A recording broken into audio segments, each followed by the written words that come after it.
سلام، من منوچهر هستم و در پادکست بازگوی مطالبی که برای من جالب بوده رو با شما هم در میون میگذارم.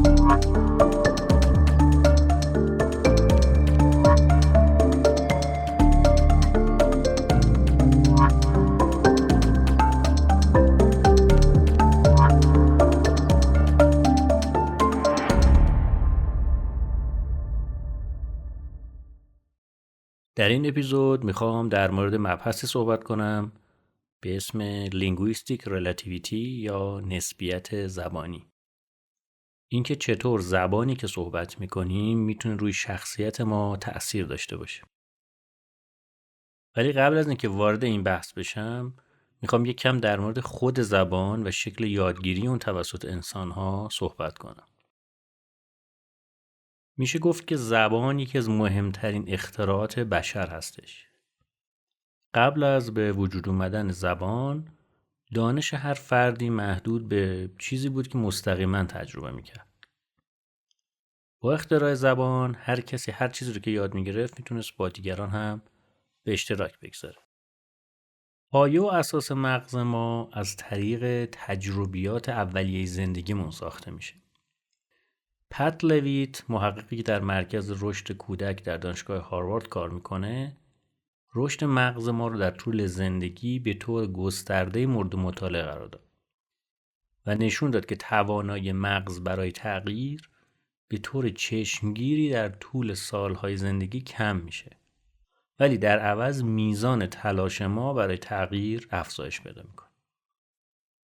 تحقیقات دیگه نشون داد که در سن 5 سالگی 90% از مغز یک بچه شکل گرفته و اگر در طول این سالها کودک از برخورد با یک سری تجربیات محروم بشه، مراکز و بخش‌های از مغز ممکن تا آخر عمر ضعیف بمونه و یکی از این مراکز بخش آموختن زبان در مغز هستش.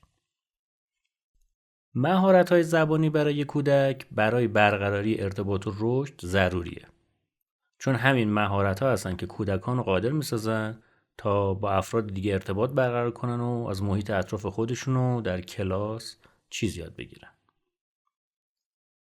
به طور کلی زبان از 4 جزء اصلی تشکیل شده که این اجزا عبارتند از 1. فونولوژی یا آواشناسی که نحوه ساختار و توالی صداها در گفتار هستش. 2. سمنتیکس یا معناشناسی هستش. این که چگونه از واژگان برای بیان مفاهیم استفاده میشه. شماره 3. گرامر یا دستور زبانه که شامل صرف و نحو و زمان افعال هست و ترتیبی که کلمات برای ساختن یک جمله کنار هم قرار میگیرن. شماره 4. پراگماتیکس یا عملگرایی که مهارت‌های مورد استفاده برای برقراری ارتباط مؤثر از طریق زبانه. مثلا منتظر بشیم تا نوبتمون بشه برای صحبت کردن، یا اینکه بر اساس شخصیت فردی که با اون صحبت میکنیم باید از چه نوع ادبیاتی استفاده کنیم، و یا نحوه درخواست چیزی از کسی و از این قبیل آداب صحبت کردن.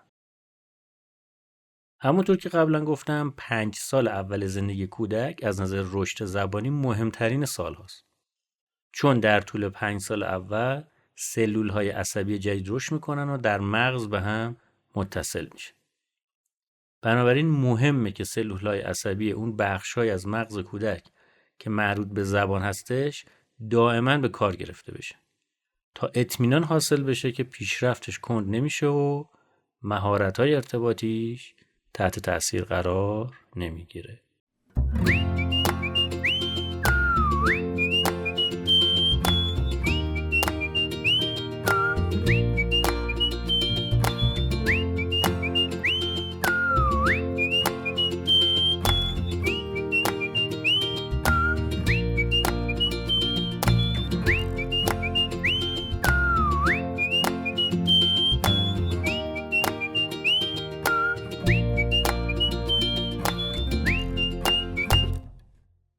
ما زبان رو به صورت اجتماعی با مشاهده و تقلید از دیگران یاد میگیریم.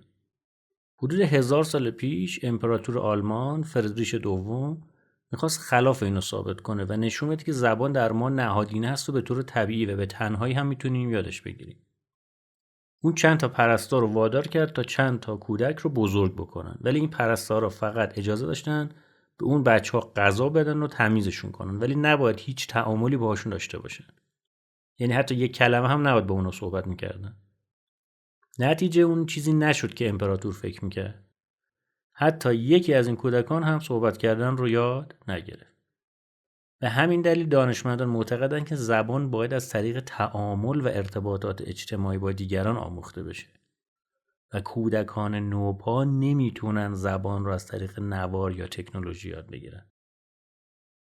اگر رشد مغز رو بر اساس میزان تشکیل سیناپس های جدید در 11 ماه اول زندگی و بعد 15 سال آینده مطالعه کنیم، میتونیم متوجه بشیم که 5 سال اول چقدر اهمیت داره. رشد اون بخشی از مغز که مسئول زبان هستش بین تولد تا 3 سالگی به اوج خودش میرسه. تو این دوره حساس کودکان میتونن هر 90 دقیقه یک کلمه جدید و چندین زبان رو به طور همزمان یاد بگیرن. بخشای از مغز ما هم که مسئول بینایی و شنوایی هست قبل از این دوره به اوج خودشون رسیده که این خیلی هم منطقیه، چون برای تقلید زبان ما نیاز به دیدن و شنیدن داریم. به عنوان مثال یک نوزاد 4 ماهه وقتی به مادر انگلیسیش و به پدر چینیش نگاه میکنه فقط با مشاهده حرکت لبهای اونا میتونه بین این دوتا زبان تفاوت قائل بشه. حالا یه داستان جالبم بگم از اینشتین. اینشتین در کودکیش به ندرت صحبت میکرد تا اونجایی که در سن 7 سالگی والدینش واقعا نگرانش شده بودن و کلی کار انجام دادن تا اونو وادار به حرف زدن بکنه. اونا حتی فکر میکردن که بچهشون اختلالات یادگیری داره. بالاخره یه شب سر میز شام اینشتین 7 ساله سکوتش رو شکست و گفت سوپ خیلی داغه. پدر و مادرش خیلی خوشحال میشن، ازش میپرسن چرا تا حالا حرف نمیزدی؟ اینشتین جواب داد آخه تا الان اونقدر همه چیز مرتب و سر جاش بوده که نیاز نمیدیدم چیزی بگم.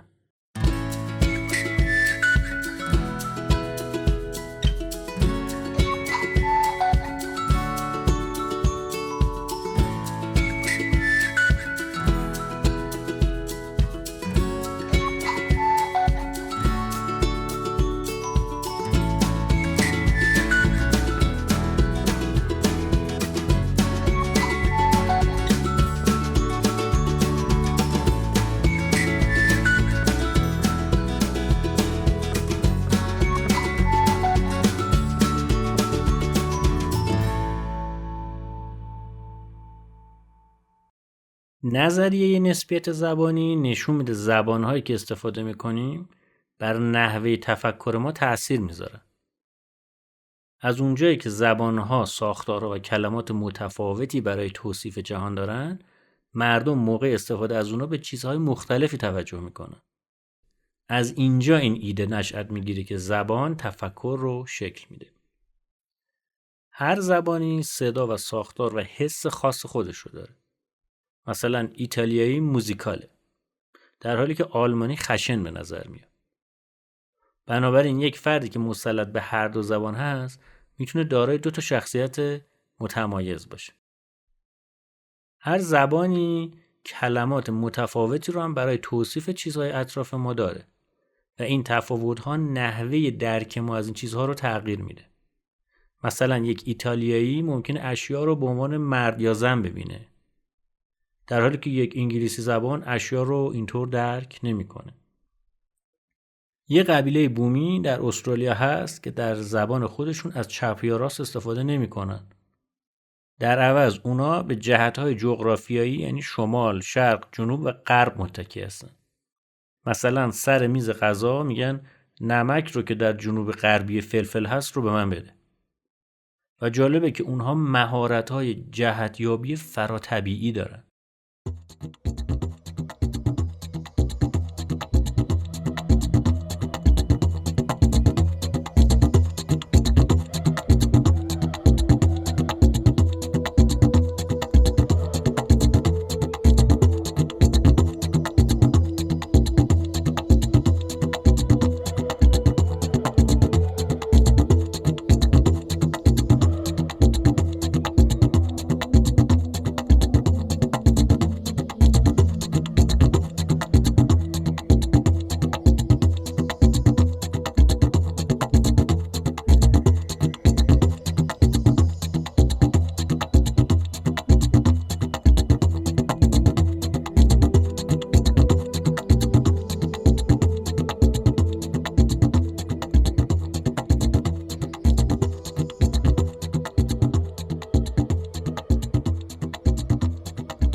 درک ما از زمان به زبان ما هم مربوط میشه.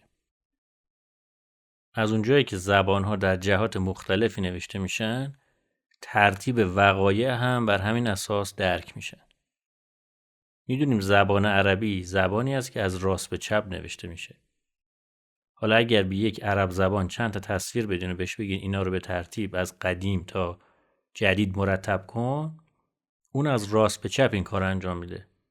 یعنی قدیمی ترین تصویر رو میذاره سمت راست و جدیدترین رو میذاره سمت چپ. ولی یه انگلیسی زبان این کار رو برعکس انجام میده.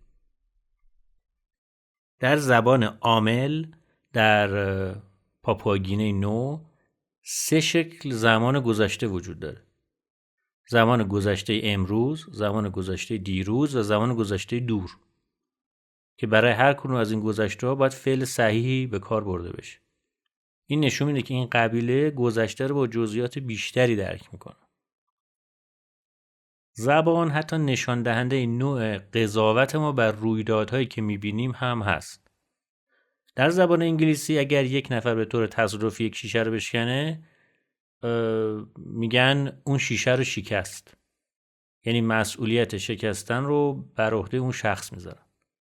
در اسپانیایی مردم میگن شیشه شکست.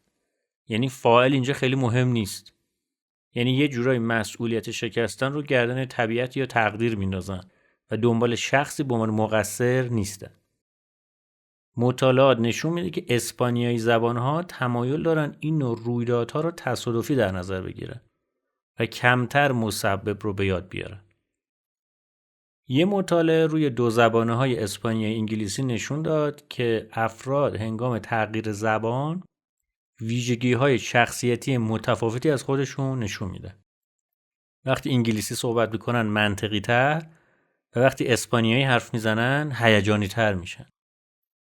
2 زبانه‌ها وقتی در مورد دردها و رنج‌هاشون صحبت میکنن، ناخودآگاه به زبانی که بیشتر باهاش ارتباط برقرار کردن مثل زبان مادریشون روی میارن. این نشون میده که اون زبانی که بخش بزرگتری از هویت اونها رو شکل داده برای بیان احساسات درونیشون راحت تره. بنجامین لیورف، زبانشناس معروفی که نظریه نسبیت زبانی رو ارائه داده، میگه زبان صرفاً یک ابزار برای بیان ایده ها نیست، بلکه خودش شکل دهنده ایده ها، برنامه ها و راهنمای فعالیت ذهنی فرد هم هست. Now, the beauty of linguistic diversity is that it reveals to us just how ingenious and how flexible the human mind is. Human minds have invented not one cognitive universe, but 7,000 or 7,000 languages spoken around the world.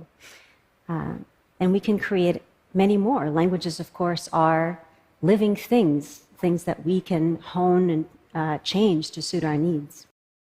این صحبتایی که شنیدین یه تیکه از سخنرانی خانم لرا برودیتسکی، استاد دانشگاه کالیفرنیا بود که در برنامه تد تاک این صحبت‌ها رو انجام داده که میتونید اون رو توی یوتیوب هم ببینید.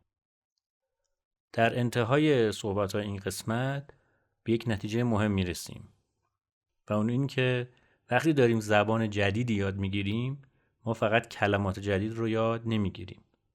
ما داریم ذهن خودمون رو به روی روش جدیدی برای دیدن و تعامل با جهان باز میکنیم.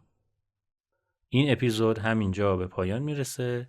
تا قسمت بعدی، خدا نگهدار.